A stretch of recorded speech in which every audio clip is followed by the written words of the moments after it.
Morning, আমি রূপালী। আমার আরও একটা নতুন ব্লগে তোমাদের সকলকে জানাই অনেক অনেক স্বাগত। আশা করি যে যেখান থেকে আমার এই আজকের ভিডিওটা দেখছো তারা সকলেই খুব ভালো আছো, সুস্থ আছো, আর আমরাও কিন্তু বেশ ভালো আছি। আজকের বারটি হচ্ছে বুধবার, আর এখন ঘড়ির কাঁটায় বেজে গেছে ঠিক সকাল 8টা।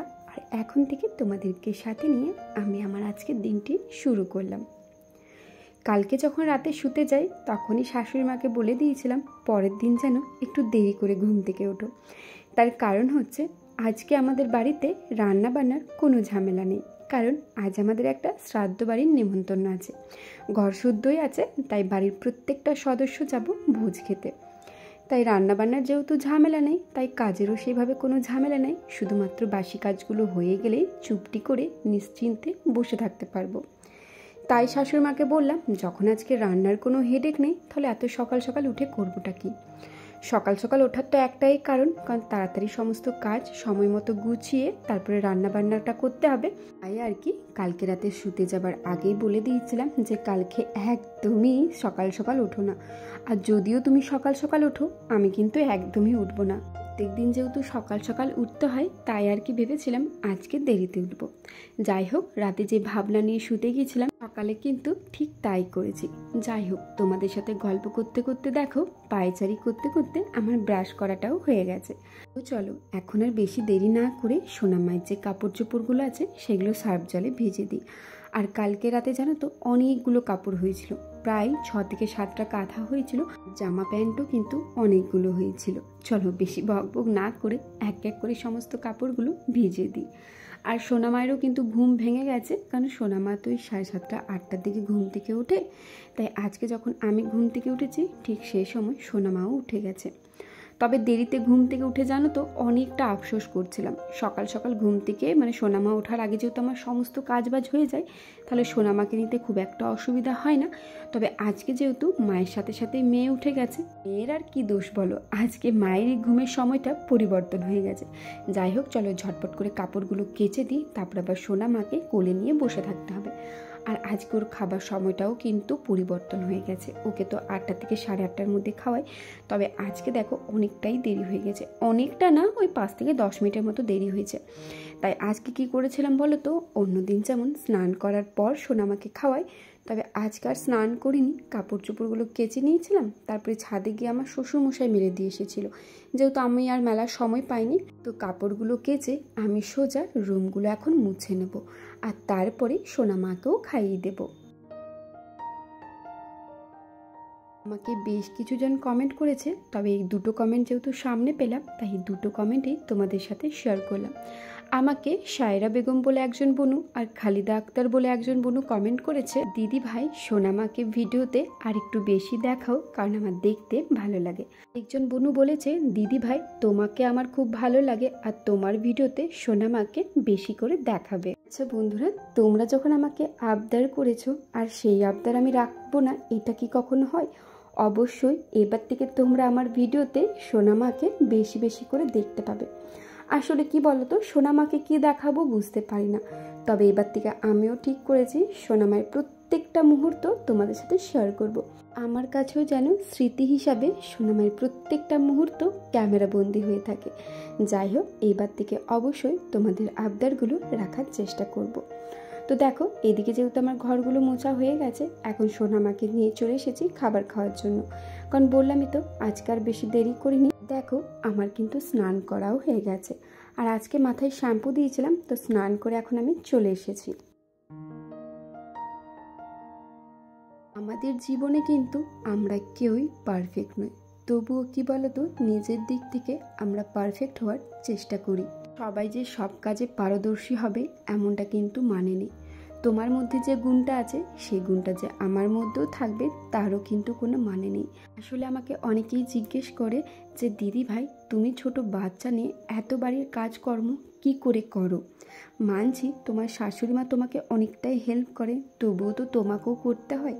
আর আমাদেরকে দেখো, আমরা কিন্তু কিছুই পারি না, হয় বাচ্চা সামলাই, না হয় কাজ করি। দেখো ওই যে বললাম আমাদের জীবনে কেউই কিন্তু পারফেক্ট নয়, আমি কিন্তু আমার মতো করে পারফেক্ট হওয়ার চেষ্টা করি। তবে কে বলল, কে কী করলো সেসব কথা কানে না দিয়ে নিজের মতো করে চেষ্টা করি। অনেকেই হয়তো অনেক কিছু আশা করবে আমার থেকে, তবে সেই আশা যে আমি পূরণ করব তারও কিন্তু কোনো মানে নেই। তবে হ্যাঁ, আমি আমার দিক দিয়ে অবশ্যই চেষ্টা করব যাতে সেটা পূরণ করতে পারি। তবে অন্যের মতন হয়তো পারফেক্ট হতে পারবো না, কারণ বললাম যে আমি শুধুমাত্র আমার মতো করেই থাকতে ভালোবাসি। তাতে কে কী পছন্দ করলো, কে কী করলো না সেসব কথা আমি অত বেশি ভাবি না। আমি শুধু এইটা ভাবি কি করলে আমার ভালো হবে বা কী করলে আমার সাথে যারা আছে তাদের ভালো হবে। শুধুমাত্র এইসব ভাবনা নিয়ে আমি আমার মতো করে থাকতে ভালোবাসি। তোমরা আমাকে অনেকেই জিজ্ঞেস করো যে দিদি ভাই তুমি এত বাড়ির কাজকর্ম করার এনার্জি কোথা থেকে পাও? তো সত্যি কি বলো তো বন্ধুরা, প্রথম কিন্তু আমি কোনো কাজেই পারতাম না। যখন প্রথম বিয়ে করে শ্বশুর বাড়িতে আসি, এখন যে কাজগুলো তোমরা আমাকে প্রত্যেক দিন করতে দেখো, তখন কিন্তু কিছুই পারতাম না। সত্যি বলতে তখন ঝাড়টা দিতেও অসুবিধা হতো, হাতে যেন ব্যথা হয়ে যেত। তারপর কি বলতো, নিজেকে আস্তে আস্তে যত দিন যাই একটু একটু করে সময় দিয়েছি, আর নিজেকে সময় দিয়েছি বলেই কিন্তু সবটা পেরেছি। তবে এখনও যে পারফেক্টভাবে পারি তা কিন্তু নয়। ওই যে বললাম, আস্তে আস্তে শিখেছি আর নিজেকে সময় দিয়েছি আর নিজের মধ্যে বিশ্বাস রেখেছিলাম যে হ্যাঁ, একদিন হয়তো আমি সবই পারবো। আর একটা কথা না বললেই নয়, এই যে আজ আমাকে যত কিছু কাজ করতে দেখছো বা আমি কাজ করি, ফুল ক্রেডিট কিন্তু আমি আমার শাশুড়ি মাকে দেব।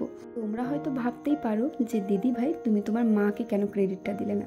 দেখো, সত্যি বলতে কোনো মাই কিন্তু চায় না বিয়ের আগে মেয়েরা বাড়ির কাজকর্ম করুক। প্রত্যেকটা মায়ের মতো আমার মায়ের মাথাতেও এই চিন্তাটাই ছিল যে বিয়ের আগে মেয়েকে কোনো কাজ করতে দেব না। তাই করতে গেলেও কিন্তু মা কোনো কাজই করতে দিত না। তাই আর কি, ফুল ক্রেডিটটা আমি আমার শাশুড়ি মাকে দিলাম। উনিই কিন্তু আমাকে হাতে ধরে শিখিয়েছেন কিভাবে সমস্ত কাজবাজ করতে হয়। তবে ওই যে একটা কথা বললাম না, আমি কিন্তু এখনও পারফেক্টলিভাবে কোনো কাজই সেভাবে হয়তো করতে পারি না। তবে এখনও পর্যন্ত কিন্তু আমার শাশুড়ি মা আমাকে হাতে ধরেই একটু একটু করে কাজগুলো শেখাচ্ছে বা শিখিয়ে এসেছে। তবে আমার মনে হয় প্রত্যেকটা বাড়িতে যদি এইরকম একটা সদস্য থাকে যে হাতে ধরে তোমাকে সবটাই শিখিয়ে দেবে, তাহলে কিন্তু বাড়ির নতুন বউদের খুবই সুবিধা হয়। যাই হোক, অনেক কথাই তোমাদের সাথে একটু একটু করে শেয়ার করে ফেললাম। তো আজকে যেহেতু আমাদের নেমন্তন্ন বাড়ি আছে, সোনামা তো আর নেমন্তন্ন বাড়ির খাবার খেতে পারবে না, তাই সোনামায়ের জন্য একটু বেশি পরিমাণ মতো ডাল আর সবজি নিয়ে নিয়েছিলাম। আজকে আর ভাতটা দিলাম না, কারণ অন্যদিন আমাদের ভাত করলে সেখান থেকে একটু ভাত তুলে রাখি। তবে সোনামায়ের মতন যদি একটু পরিমাণ মতো ভাত করতে যাই, অনেকটাই সময় লেগে যাবে আর ঠিকঠাকভাবে ভাতটা সেদ্ধও হয় না। তাই আজকাল ভাত দিলাম না, পরিমাণ মতো একটু বেশি ডাল আর সবজি দিয়েছিলাম। প্রেশার কুকারে সিটি হওয়ার জন্য বসিয়ে দিয়েছি। আর তারপর দেখো, এই রুমের চাদরটা কাঁচা হয়েছিল, চাদরটাও কিন্তু আমি টান টান করে পেরে দিলাম যাতে কোনো অসুবিধা না হয়। আর রুমের মধ্যে এসেই যদি দেখি এরকম টান টান করে একটা চাদর পাতা আছে আর নিজের জায়গায় সমস্ত জিনিস রাখা আছে, তাহলে দেখবে বাড়িটার মধ্যে আসতেও বেশ ভালো লাগে। তো এদিকে দেখো সমস্ত জিনিস গুছিয়ে বাগিয়ে দিলাম, আর এদিকে জানালাগুলো লাগিয়ে দেবো, কারণ একটু পরে তো আমরা ভোজ বাড়ি চলে যাবো ভোজ খেতে। তাই আর কি, দেখো সমস্ত কিছু লাগিয়ে এখন আমি সোজা চলে গিয়েছি নিজের রুমে। ভাবলাম যাই, এখন তো আর সেভাবে কোনো কাজ নেই, তাহলে যেটা পরে যাব সেটা বের করে নিই। আর আমি যখনই কোথাও বের হই, তাতে শাড়ি পরি বা যে কোনো কুর্তি বলো চুড়িদার বলো যাই পরি না কেন, আমার 10 মিনিটের মতো সময় লেগে যায় যে কোনটা পরবো। এখানে এসে বসে পড়েছি কোন শাড়িটা পরে যাব। যেহেতু শ্রাদ্ধ বাড়িতে যাব, সেরকম কোনো গর্জের শাড়ি পরবো না, আর গরমটাও সেরকম ছিল না, যেহেতু মেঘলা মেঘলা ওয়েদার ছিল। তাই ভাবলাম এই জামদানি শাড়িটা পরে যাব। আর এই জামদানি শাড়িটা আমার খুব একটা বেশি পরাও হয়নি। আর এই শাড়িটা জানো তো, আমার মা আমাকে দিয়েছিল প্রথম বছর দুর্গাপূজাতে।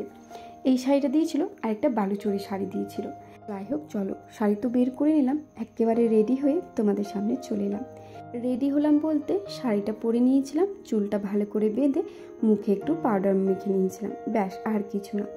তা এখন ভোজ খেয়ে চলে এসেছি, সেভাবে আর কোনো ভিডিও করিনি, কারণ ফোনটাই আমি নিয়ে যাইনি, যেহেতু বাড়ির একদম পাশে ছিল। ওই যে দেখো গাড়িগুলো যে রাখা আছে, মানে আমাদের বাড়ির পাশে যে ক্লাবটা আছে সেখানে ছিল, তো বাড়ির সামনেই ছিল। ফোনটা নিয়ে গেলাম না, আর ভাবলাম শ্রাদ্ধ বাড়িতে গিয়ে কী আর ব্লগ করব, তাই আর কি ফোনটা বাড়িতেই রেখে গিয়েছিলাম বলে কোনো ভিডিও ক্লিপ নিতে পারিনি।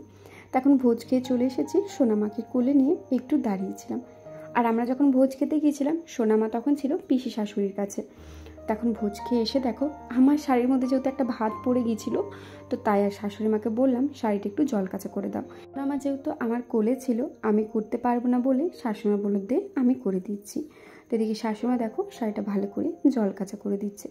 কাচলাম না, কারণ তোমার ধরো ভালো শাড়ি কত কাচবো, তাই না? আর নোংরা তো হয়নি, শুধুমাত্র একটা ভাতের দানা পড়ে গেছে। তো এই এঁঠো শাড়িটাও তার আলমারির মধ্যে রাখা যায় না, কারণ কখন কোন শাড়িটা পরে পুজোতে যাবো বলা তো যায় না। তাই ভাবলাম একটু জল কাচা করে দিই। আর মেঘটাও কিন্তু বেশ ভালো কালো করে এসেছে, মানে মনে হচ্ছে যেন আর একটু পরে বৃষ্টি নামিয়ে দেবে। তাই ভাবলাম জল ঝরার জন্য এখন ছাদের মধ্যে কাপড়টা রেখে দিই, যখন বৃষ্টি আসবে তখন না হয় শাড়িটা তুলে নেব। তাই দেখো সোনামাকে আমার শ্বশুরমশাইয়ের কাছে রেখে আমি ছাদে গিয়ে এখন শাড়িটা ভালো করে মেলে দেব। তারপরে যখন জলটা ঝরে যাবে তখন না হয় ডাইনিংয়ে বা ব্যালকনিতে এসে মেলে দেওয়া যাবে। যতক্ষণ পর্যন্ত বৃষ্টি না আসে ততক্ষণ পর্যন্ত ভাবলাম ছাদের মধ্যেই থাক। শুধু আমার শাড়িটা না, শাশুড়িমার শাড়িটাও শাশুড়িমা কেচে নিয়েছে। এদিকে তো আমি শাড়িটা মেলে দিলাম। আর একটা কথা কি বলো তো, আমি মানে আর কি শাড়ি মেলতে গেলে না আমার উলট পালট হয়ে যায়, আমি ঠিকঠাকভাবে শাড়ি মেলতে পারি না, জানি না কেন।